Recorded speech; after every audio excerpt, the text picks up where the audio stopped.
Vamos fazer isso com o evangelho. Vamos preencher o que está faltando no evangelho. Vamos customizar o evangelho. Vamos colocar uma roupa melhor.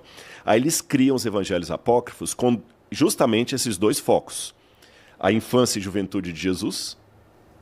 Pode olhar que 90% do texto dos evangelhos apócrifos é falando da infância de Jesus, com coisas extraordinárias. Jesus, por exemplo, uma vez ele estava brincando com umas crianças, né?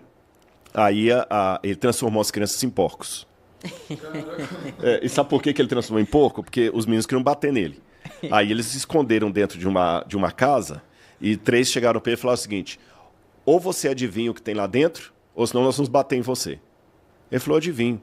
Lá dentro tem um monte de porco. Aí você fala: não tem não. Quando eles foram dar um murro em Jesus, a porta abriu e saiu um monte de porco, que ele tinha transformado as crianças em porcos.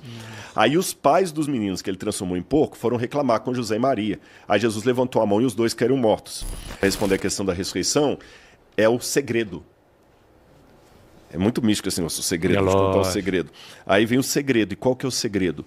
É uma gnose, um conhecimento que só os iniciados iam entender. Aí ele pega e chama Maria Madalena e conta para ela uma coisa que os demais não sabiam. Judas, ele chama Judas e conta que na verdade ele não ressuscitou, que os apóstolos não entenderam bem e tudo. Aí vem diálogos do Senhor ressuscitado, o Evangelho segundo Maria Madalena, o Evangelho segundo Judas, o Evangelho segundo Tiago e assim por diante.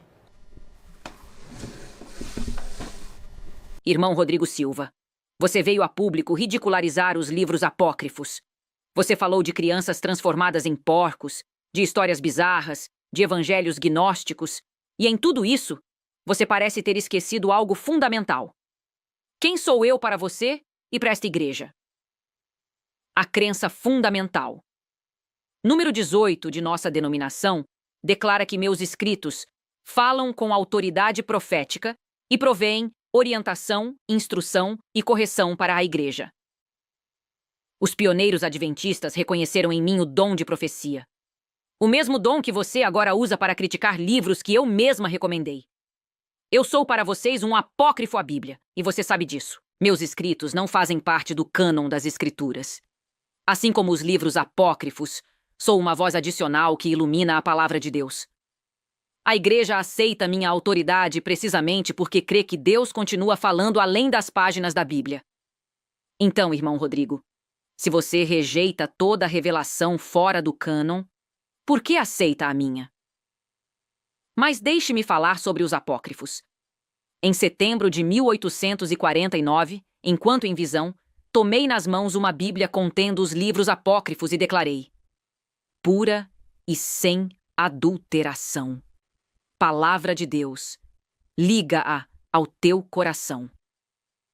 Eu chamei os apócrifos de tua palavra e a palavra de Deus. Adverti que aqueles que tratam esse remanescente com desprezo, pensando servir a Deus, estão, na verdade, sendo levados cativos por Satanás. Em janeiro de 1850, escrevi claramente: vi que os apócrifos eram o livro oculto e que os sábios destes últimos dias deveriam entendê-lo. Meu próprio esposo, James White, anunciou em 1869 que nossa igreja publicaria uma edição oficial dos apócrifos para nossas famílias. Bíblias contendo os apócrifos eram distribuídas em nossos acampamentos, com notas de estudo preparadas por meu filho W.C. White. Agora você me pergunta: Ellen, você não adicionou coisas que não estão na Bíblia? Sim. E a igreja aceitou cada uma delas como verdade profética. Permita-me citar 6 exemplos.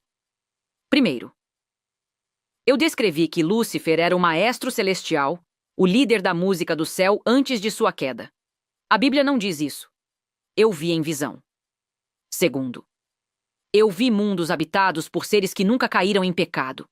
Seres que passaram no teste da árvore proibida e observam nosso planeta com interesse. A Bíblia não menciona esses mundos. Eu os visitei em visão. Terceiro, eu revelei que Satanás pediu uma entrevista com Jesus após ser expulso do céu, onde disse que se arrependia de sua rebelião. A Bíblia não registra esse encontro. Eu vi em visão.